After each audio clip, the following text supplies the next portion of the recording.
This is the Girl Chat International podcast.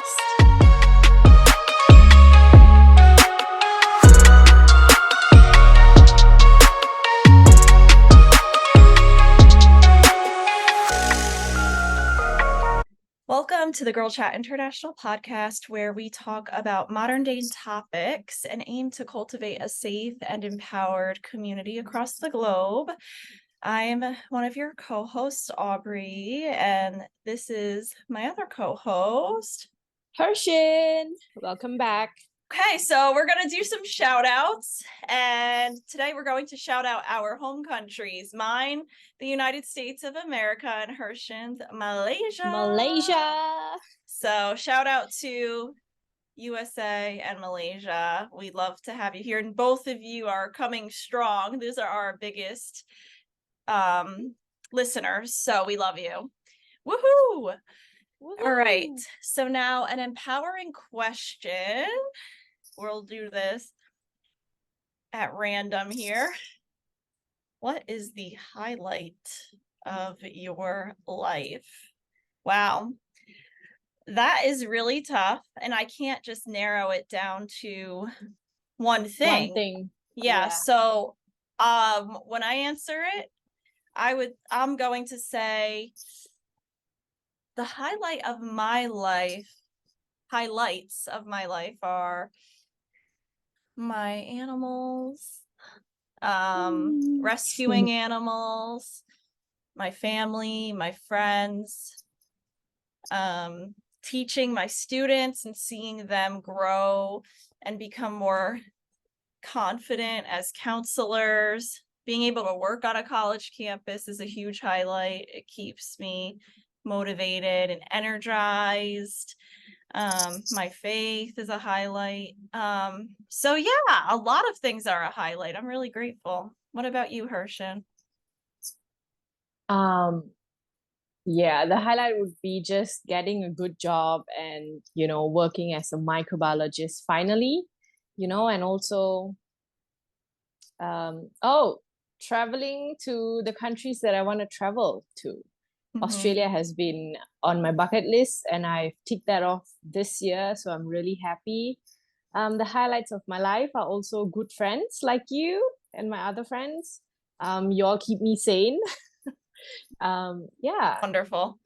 Great. So now you know a little bit about us, and we can't wait to hear from you and what some of the highlights in your life are. So stay tuned on our social media. All right. So now it's time for our guest. So Hersyn, you can start with his bio. Yep, our first ever guest. So welcome, Shinji. Shinji is a personal finance enthusiast who loves to write and talk about money. Previously an engineering student, he decided to switch his studies during the COVID pandemic. As the founder of the Futurizts, I'm sure many Malaysians know about the page.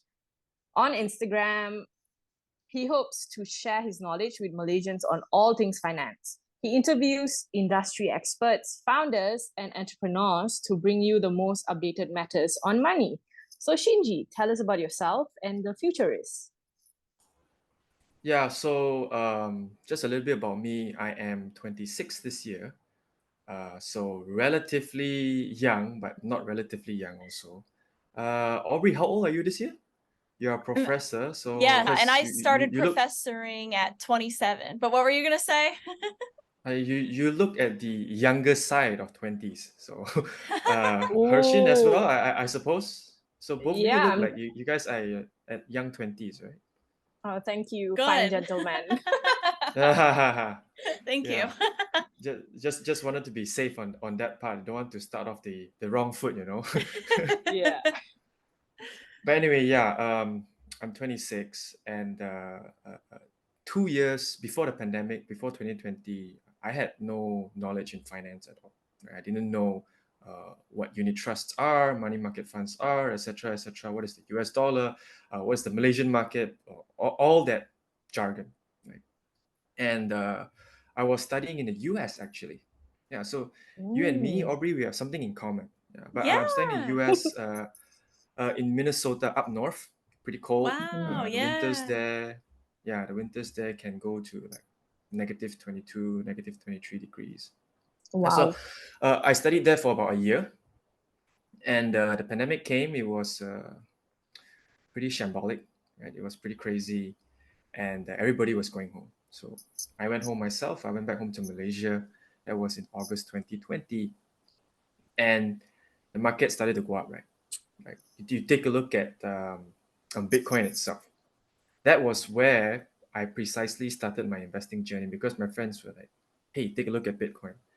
It's at what, 4,000 US dollars in April. Now it's double or triple the value already." So you had a lot of enticement there, and I entered into Bitcoin without any knowledge at all. Made a lot of mistakes, lost a lot of money. Okay, a fair chunk of my savings, and I decided, hey, I think these mistakes should be shared with everyone. Okay, because I don't want other people to make the same mistakes as me. That's when I decided to just create a page with my friends. Initially, we are a team of 3 founders. Okay, and at the end of the day, the remaining 2 founders, they left because they had other things to pursue. They were busy with their own businesses as well, which is a bit unfortunate. But anyway, so we wanted to just share with people what we know. And you cut a long story short, here I am, after 2 or 3 years, gaining quite a bit of experience and following as well. Be able to talk about not only about the crypto market, but Malaysian market as well. So that's a bit about background regarding myself. Obviously, I did not finish my engineering degree. I've switched into finance right now. I'm taking a master's in business administration. Yeah, so that's a bit about myself, and that's how the Futurists began. Yeah. Yeah, and that Wow. does sound like a good fit, moving over to the MBA instead. And so tell me more about the life as a student, as a graduate student, from your perspective, and how do you balance the Futurists and being a graduate student? Because we have a lot of students who listen. So my studies is mostly done part-time, right? Because this MBA, the good thing about this is that it's entirely online. I don't have to be present in campus. So therefore, I only do my studies during the weekends, which is conveniently the classes are scheduled during the weekends. And weekday itself, Mondays to Fridays, is where I focus on the futurist stuff.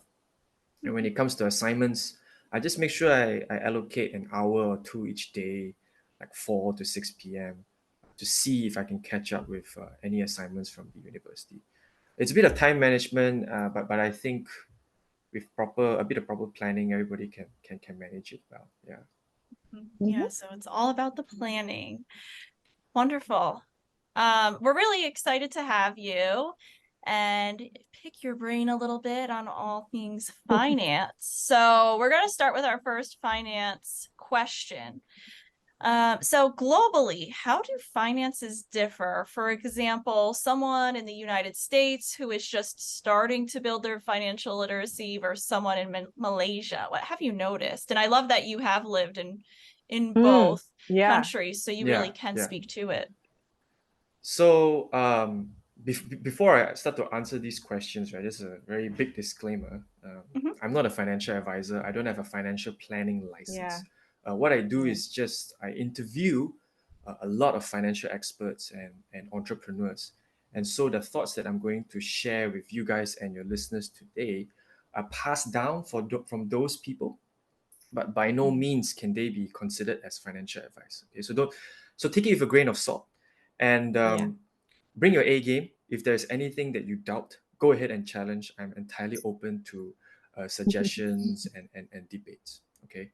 So how do finances differ? Well, first of all, we take a look at both countries. They are different countries, right? So the products themselves differ quite extensively. Right? There's different types of unit trusts. The stock market itself is different, right? The US stock market, the Malaysian stock market, right? The currencies are different. The Malaysian ringgit, the US dollar, right? Right now, you compare the US dollar to the Malaysian ringgit. I'm sure, Aubrey, you are terrible. Yeah, you're extremely happy, but Hersyn is extremely sad, right? Because we are close to the all-time low for our Malaysian ringgit, 4.71, just hit a few days ago. It's quite bad. Okay, so these are the few areas where finances differ, but the fundamentals remain the same no matter which country you're in. Okay, so we talk about financial literacy, right? Everybody's talking about financial literacy, but they tend to think of it as a very complex concept, but it's actually just very simple. Okay, it's really just ensuring that every month you spend less than you earn. Okay, and those are your savings. Your savings invested over a long term that will help you achieve financial freedom. Doesn't matter which country you're in, it's the same uh, theory, the same fundamentals. Okay, but the concept of financial freedom itself that differs from person to person. So let me ask you, Aubrey, what does financial freedom mean to you? Ooh, financial freedom mean to me? Yeah, yeah, For me, that would mean having right. money in the bank, having enough Right. money in the bank, like, maybe a few thousand, but also using some of that money for investments. I've been working on that lately, so that I am growing my money as well, and I have that income Okay. that I will So hopefully be able I to take. Yes, go ahead. I I want to hear. I kind of get what you're trying to say. So what you're Yeah. hoping for is that you want to make sure you build up your investments so that the interest you earn every year can actually compound and pay for your expenses, right? You want to make sure that Mm-hmm. it's a thing that goes up and up every year, or you don't actually drain your investments, but your investments sustain your livelihood every month, Exactly, especially in right? That to you is retirement. financial freedom, right? Okay, Mm-hmm. so now we move on over to Hersyn. What's your definition of financial freedom? For me, would be freedom of time. Like I don't need to work for Right, anyone, work for exactly. myself. Yeah. Yeah, yeah. To Yeah. be to not don't need to worry about your bank account, right? Yep. And you don't need to answer to your bosses. Don't need to Yep. go for a 9 to 5 job, and then your boss exploits you, etc., etc. Work overtime, right? Mm-hmm. So you Mm-hmm. can see now this is two very different concepts, right? That's why Mm-hmm. I say Yeah. financial freedom itself differs from person to person, but how to get there, the fundamentals are the same, right? That's financial literacy. Okay, Mm. so these are that's the answer to the first question, right? And how to build financial literacy itself. But in the terms of financial freedom, well, my perspective, what it means by financial freedom is pretty much the same as Aubrey. Just make sure my investments they gain value every year, and the interest can help me sustain my daily livelihood while ensuring that I'm doing whatever I currently like. So Mm. that's about it. Yeah. Mm-hmm. Okay. So moving on to the second question. When it comes to investing, where should we begin? For example, should we start with unit trusts or fixed deposits or mutual funds? Probably you can tell us, on the Malaysian perspective. Yeah. Now, as to products, I can't recommend products because that would Yeah. point towards financial advice, and we get into the very hazy area, right? Mm-hmm. So, uh, before we start talking about this unit trust, fixed deposit, mutual funds things, we scrap that first. Okay. Let's go to the fundamentals again. Like I really like to talk about fundamentals. A common mistake or mistakes that many people tend to make is similar to me when before I started the Futurists also, is that they tend to rush into investments out of FOMO, right? Fear of missing out. Like you see the US market going up this year itself, right? US market is up 10, 15, or even 20%. You missed the first half, and then now you're asking if it's a good time to invest or not. Or perhaps you miss buying Bitcoin at $8,000, then it went as high as $69,000, and then you'd be like, hey, now it's at half the price already, $30,000. Should I invest in it right now? Now, this is generally not a good move because what you're doing is that you're essentially relying on emotions to grow your money. And we all know what happened to the majority of people who, well, they bought Bitcoin at $65,000 or $60,000, right? They are huge losses right now. So before you even begin to consider unit trust, fixed deposits, etc., you need to make sure you have these four things. Number one, a stable income. Okay, Mm-hmm. this one doesn't have to come from a 9 to 5 job, right? Contrary to popular belief, it could come. Let's say if you're a youngster, right, you don't even have a job yet. It could come from as a form of Side allowance hustle. from your parents, side hustles, good suggestion, etc., etc. Right? Yeah. As long as that income is stable and it's a recurring payment. So if you're closer to retirement or if you have already retired, that would be a pension, right? Next, make sure you have a monthly surplus. So this tracks back to the first question we answered just now. Spend less than you earn, i.e., you're not overloaded with debts. Okay, you don't have any late outstanding credit card debt. That is entirely fine. Just make sure that every month you pay it on time. Okay, and that you're not rolling over additional debt each month. Okay, because that will eat into very quickly your savings. Then check whether you have emergency funds or not. Yeah, so youngsters like us, right? You ask anyone on the street whether you have emergency funds, most of them don't even have emergency funds, right? Because their thinking is that I'm still young, nothing will happen to me, I can survive, right? But that is, I would say, quite a naive way of thinking, okay? Yep, And I that's not agree how with you you. want to, yeah, that's not how you want to start your investing journey. Okay, you want to make sure you start on the right foot. Okay, so let's say you have a monthly surplus already. Those are your savings every month. Use it to build your emergency funds. Don't look at anyone else. Don't compare yourself with others, right? Don't look at your friend and says, oh, he's already investing in the US stock market or Bitcoin since 2016 and now it's up, I don't know, 10x or whatever. Don't look at them. Make sure you have your emergency fund settled. And what is the recommended amount, right? So recommended amount is to at least have 3 to 6 months worth of your expenses. So let's say Hersyn, you're currently in Malaysia. How much per month do you spend on average? That's a rhetoric question. I don't want to know. Okay, everybody's expenses Yeah. are different. You may spend 20,000 ringgit or 2,000 ringgit. Okay, but let's say it's 2,000 ringgit. Okay, so 3 to 6 months worth of your expenses as emergency funds, 3 multiplied by 2,000 ringgit. That's 6,000 ringgit. Or perhaps if you want to go on the safer side, that's 12,000 ringgit, right? Then make sure you get your insurance. So you see, I haven't even entered into the investing territory yet, you know. We're not Yeah. even there yet. We're talking about everything you need to have to make sure that you go into the investing part, right? Okay. So the fourth one is to make sure you have insurance. Okay, I'm not an insurance agent. I'm not here to sell you guys one. Okay, so go and Google search if you guys have any friends who are insurance agents. Okay, if you can't afford a comprehensive insurance, that's entirely fine. At least get a medical insurance. You don't have to get an investment linked plan, contrary to popular belief. Get the insurance just for the protection itself. Now, why is emergency funds and insurance important? Okay, so that when you start investing, you don't have to liquidate those investments prematurely during an unfortunate event. Say today, something unfortunate happens to this person. They crash their car, okay, or perhaps they get a dengue fever, right?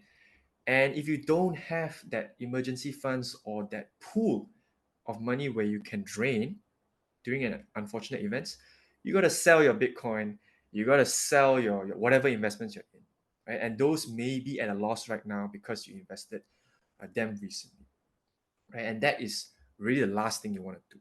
Okay, so to recap, right? Stable income, make sure you have that recurring income stream.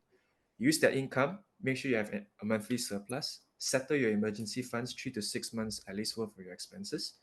Make sure you have insurance, at least some medical insurance, so that in the case where you get hospitalized, the bill won't be that devastating. Because in Malaysia right now, I'm not sure if you know about this, Hershin. If this person gets dengue fever, right, staying in the hospital for like 4 or 5 days, it goes up to 5 digits. 5 digits. Oh yeah, I know. I'm in Yeah. healthcare. Yeah. Oh, okay. So yeah, sorry.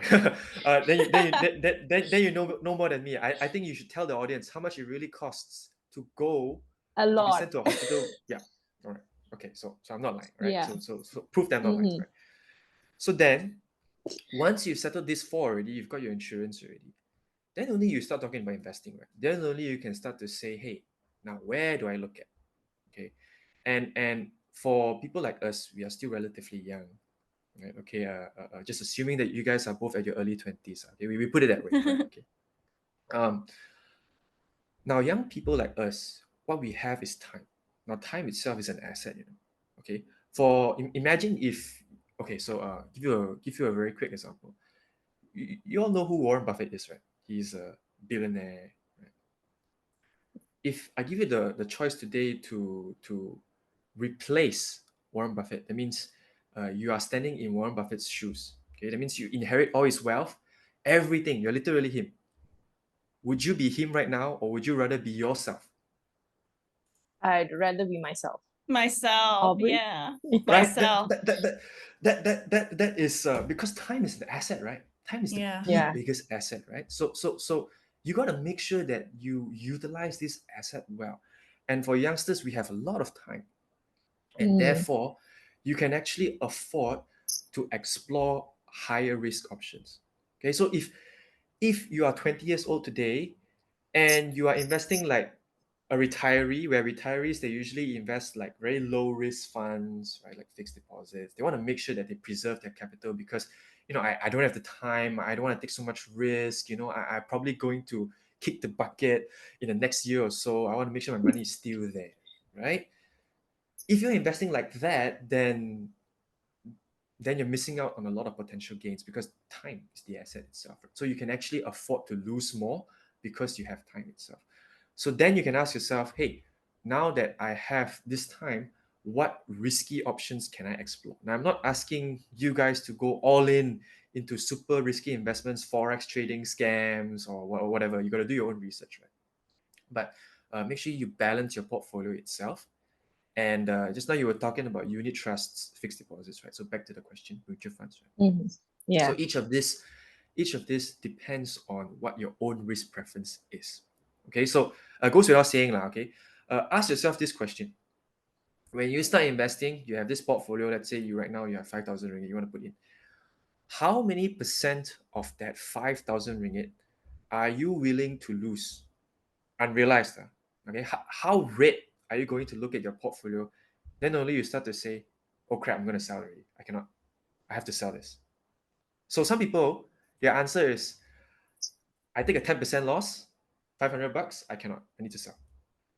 But other people, they be like, oh, I can take a 50, 60% loss and I still won't sell. That explains a lot about what type of risk taker you are, whether you are risk averse or you are a risk taker. Okay, and then use that to see what specific assets that you're trying to look for. Okay, let's say you're looking for, okay, you're a risk taker. Okay, then you can explore international ETFs, international funds, like those that track the US stock market.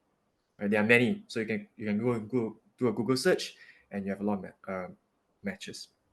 Right, then if you are more a lower risk type of person, you can opt for fixed deposits. Right, mutual funds goes to both ends of the spectrum. There are low risk mutual funds and there are high risk mutual funds as well. So the thing that you got to take note of all of this when it comes to unit trusts and mutual funds is the fees. So make Yeah. sure they don't charge a lot of fees. Compare different types of funds and see which fund is the best for you. Yeah. So that's basically it. Um, so I noticed that on your page, the Futurizts, you always educate us Yeah. on cash apps, right? That are Yeah. giving Cash apps. 4%, like Versa and all. So can you talk a little about it? Because I think that would be a good option for like youngsters to start on it. Okay. So for the international listeners, sorry. I'm not sure if you can register for Versa as a foreigner, but I think you can. But so Versa is basically just a cash app that enables users to earn money and at a very flexible term. So now the cons of fixed deposit is that you put your money inside a fixed deposit, you gotta wait depending on your tenure, right? And Mhm. if you want to withdraw the funds out early, the majority of the time the banks don't allow you to do so. You gotta forfeit your interest. That takes away the flexibility, right? Okay, so now Versa comes in and says that, hey, actually, you don't need to put it in the fixed deposits because fixed deposits is not really flexible. You can actually put it into our fund, okay, and you can withdraw it anytime. The deposit requirement is very low, so you start with 100 bucks, and every year, they'll pay about 4.3%. Okay, and the payouts occur every day actually. So depending on whether the fund itself makes a profit, if the fund makes a profit, then you'll get a payout every day. That means you see your balance increase. So that's basically it about Versa. You can deposit that money in 1 or 2 business days, and then you leave it there for a month or whatever, let it grow, and then you decide, hey, I need the funds right now. You can retrieve it out in the next 1 to 2 days. It's not like fixed deposits where you have to plan ahead, like put into a tenor 3 months, 6 months, 9 months, or 1 year with your bank.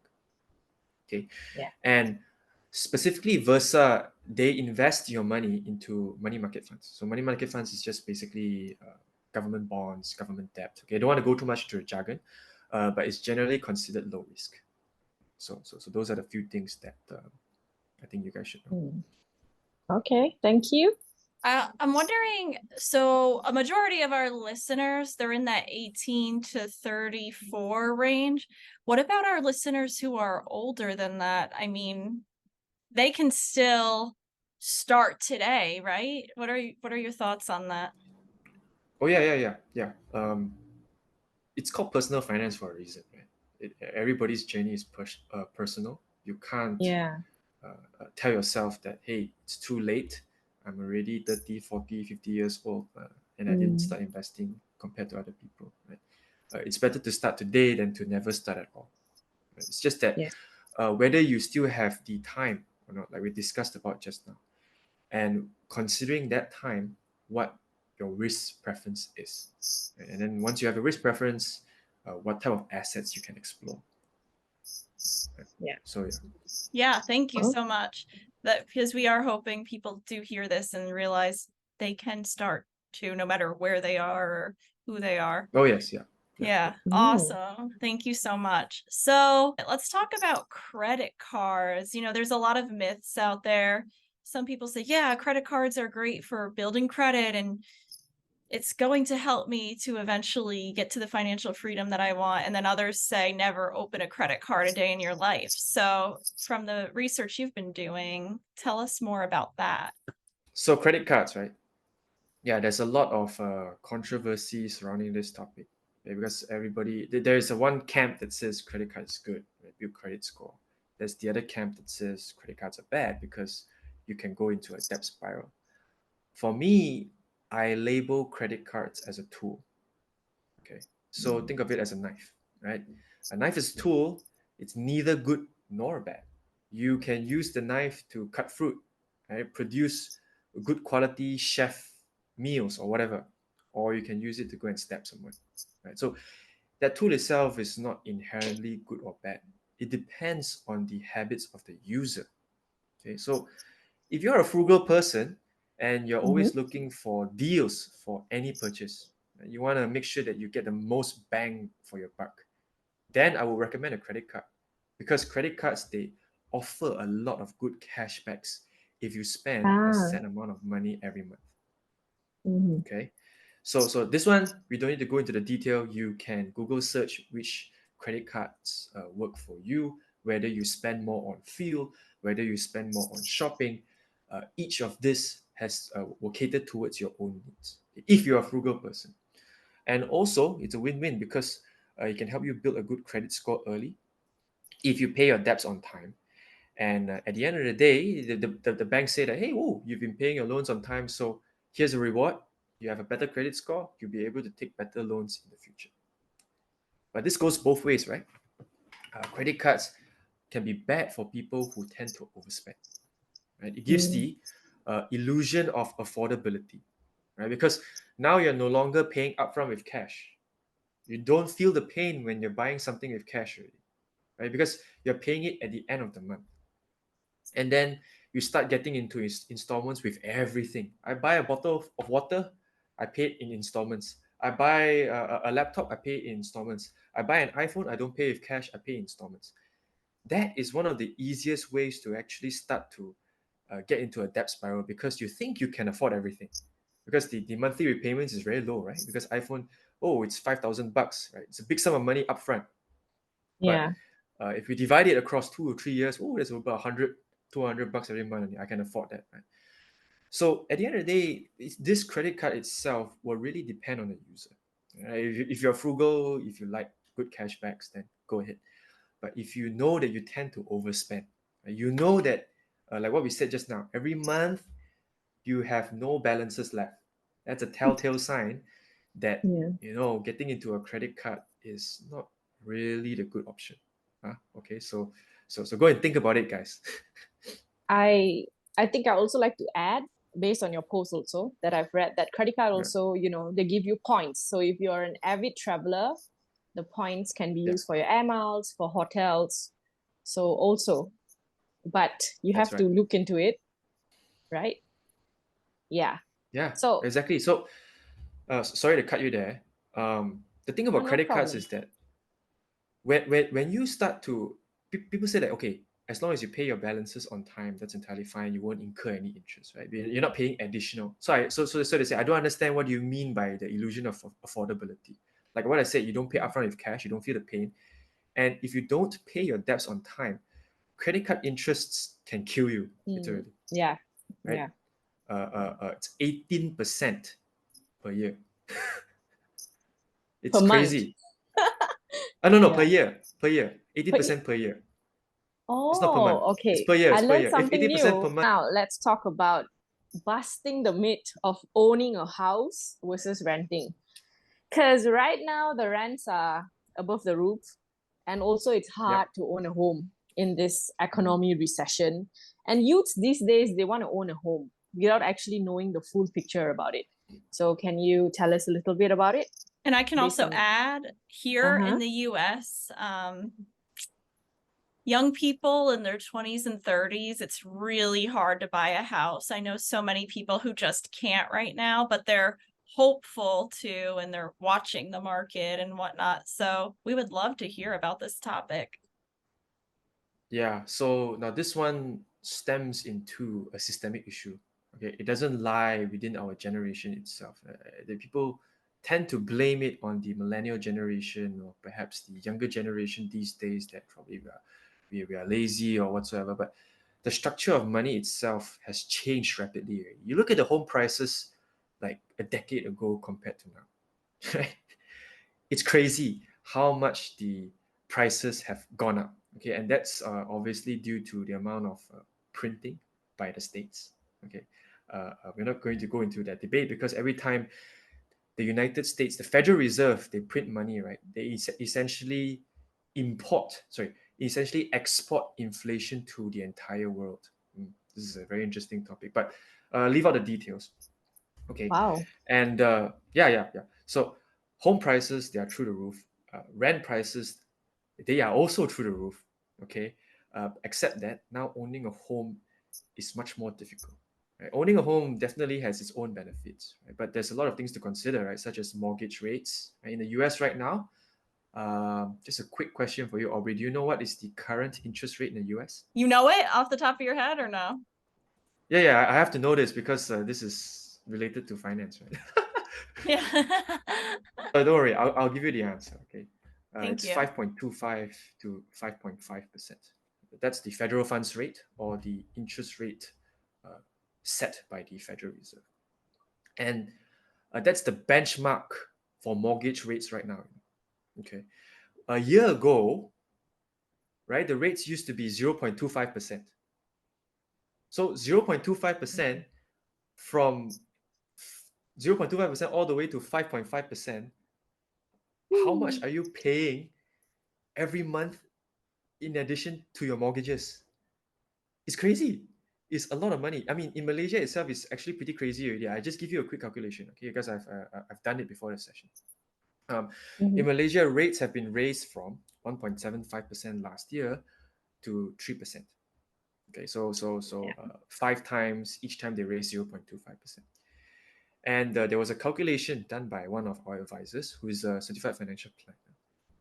Every 0.25% increase in the interest rates, we call it 25 basis points. Okay, so 25 basis points is 0.25%.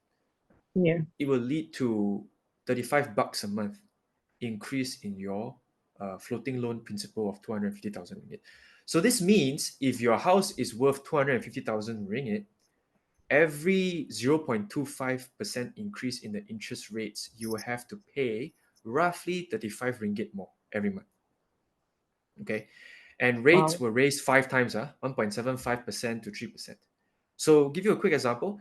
If you bought your home at 1 million ringgit, okay, a year ago, right now you are paying 700 ringgit more on average each month in your mortgages compared to a year ago. Each If your home is month? worth, Yes. Yeah. Crazy. 700 Yeah. bucks. And that's in Malaysia. That's in Malaysia, okay? That's in Malaysia, rates 1.75 to 3%. Now imagine in the US, they went from 0.25% to 5.5%. Yeah. I didn't do that calculation, okay? But I'm pretty sure it's thousands of dollars higher if your US home is worth millions of dollars. Every Yes. month you're paying thousands of dollars in addition to your mortgages because Mhm. of the rise in interest rates. Yeah. And that is a nightmare for homeowners. It is. It is. A lot of homeowners have been sharing about, I can't believe this, that this is what I'm paying on top of everything. It's a never ending Mhm. disaster in their minds. Yeah. Now, 700 bucks, 700 ringgit, okay, is a lot of money in Malaysia. You know? It may not be a lot of money in the US, but for those people who are in a tight budget, right? They let's say they cut out their expenses, they pay their wives, right? Or perhaps they're single mom, or perhaps they're sharing their expenses. Every month they manage to save about 700 bucks, right? Now that 700 bucks goes into paying the additional mortgage. Boom, your savings is gone. You have no additional Yeah. savings left already. If you Yeah. save less than that 600 bucks, you are going into the loophole already, which we covered in the first part of the session, right? Spending less than you earn. That is the big problem of owning a house these days. Okay, and there's a lot of psyche from the parents also, right? Your grandparents and parents, because the generation itself is different. 10, 20, 30 Yeah. years ago, the era is different. Owning a home during Very that time, different. interest rates were extremely low during those period of times. Okay, Mm. from 2008 all the way to right now, those almost like 15, 20 years, rates were extremely low. Interest rates were extremely low. So owning a home, not to say that it's not costly, but it's not as costly as right now. Okay, so okay, um, some people will argue and say that, hey, that's entirely fine. I want to own a home because that home is mine, right? If I start taking a loan today, at least I own a house. Mm. Uh, Yeah. no, not quite right, guys and ladies. It's not quite right because as long as you have a loan with the bank, that home Yep. belongs to the bank. It belongs to the Yep. bank until you completely settle your loan. So if today you cannot repay your loans, no matter what type of restructuring you go to, you file for bankruptcy, bye, your home is gone. All that money you paid for in the past, like what, 10 years or so, is eaten up. Right? So Mm. you got to think about that also before you want to go to the part of owning a home. Yeah. It really has its own pros and cons. Now, So renting, here's where, yeah, mm. sorry, yeah, No, I was just you were about saying? to ask you about renting. Please continue. No, okay, I'm about to go into this topic. Sorry, I'm a bit long-winded. Now, renting, here's where it comes in handy. There's a few benefits, right? You just pay the monthly fee and just pay utilities, right, for electricity. And then the rest is covered by the homeowner. Now, owning a house has a lot of additional costs. You have unexpected maintenance costs. Like today, the bulb goes out, you got to replace it as a homeowner. Like today, a pipe is leaking, you can't ask the tenant to replace it. It's the homeowner's responsibility. So that adds more into your expenses every month. Then next, you got to pay land taxes. And in Malaysia, there's a few. There's cukai tanah, there's cukai pintu, which if you translate directly to English, cukai tanah means land taxes. Cukai pintu means door taxes. Door Okay, taxes. yeah, door taxes. Anyway, I'm not sure in the US what type of taxes they have, but depending on the size and the value of your home, all this adds into your additional cost apart from the mortgage that you got to pay every month. So yeah, renting really has its own benefits. And if there's anything wrong Yeah. about renting, right? Like in the next few months, you need to move to another place to work. Right? Let's say you got Mm. a very good job offer in a different country. You just got to tell your landlord and say that, hey, I can't continue the contract. We'll terminate after this one, and boom, you can move out. This is where renting becomes handy. So for youngsters, what I would say is that I wouldn't focus on owning a home right now. Yeah, I myself Yeah. I don't own a home. Yeah, because it's Yep. crazy the prices of home right now. Yeah. Yeah.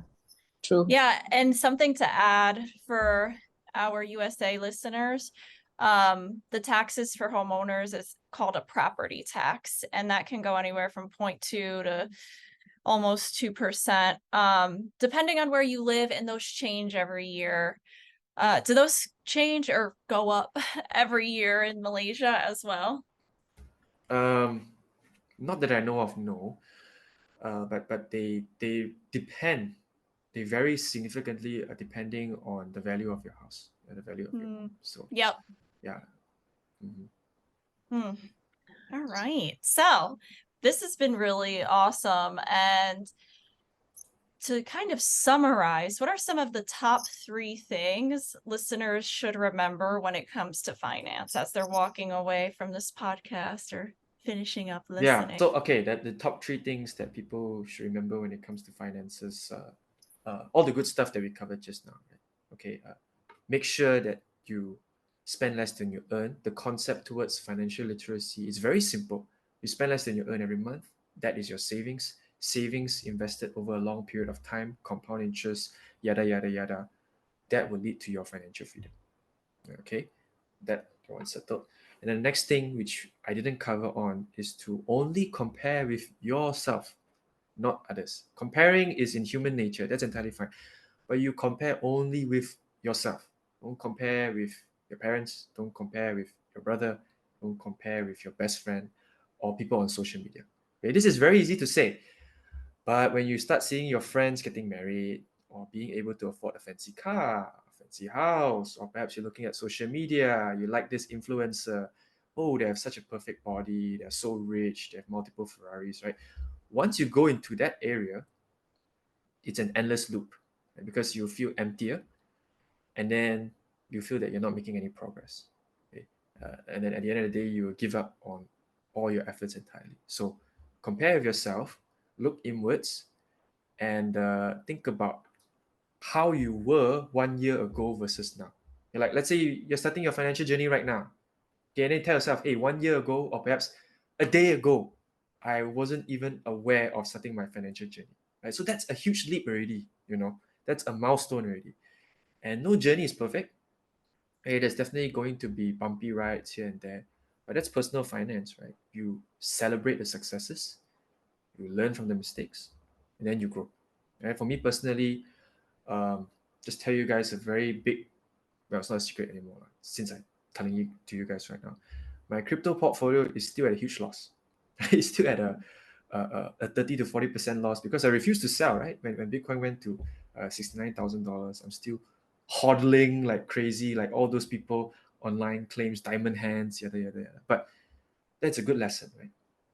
And now I start to diversify into other assets. So, yeah, compare with yourself and look inwards. So that's the thing about finances. Yeah. Oh, that's good. Thank you so much. We really do appreciate the time that you took to educate us and our audience. So you might be wondering how you can learn more from Shinji Ong and his company, The Futurists. Well, first, there's a podcast called The Futurizts Podcast, and Futurist is spelled Futurizts. And you can listen to that on Spotify.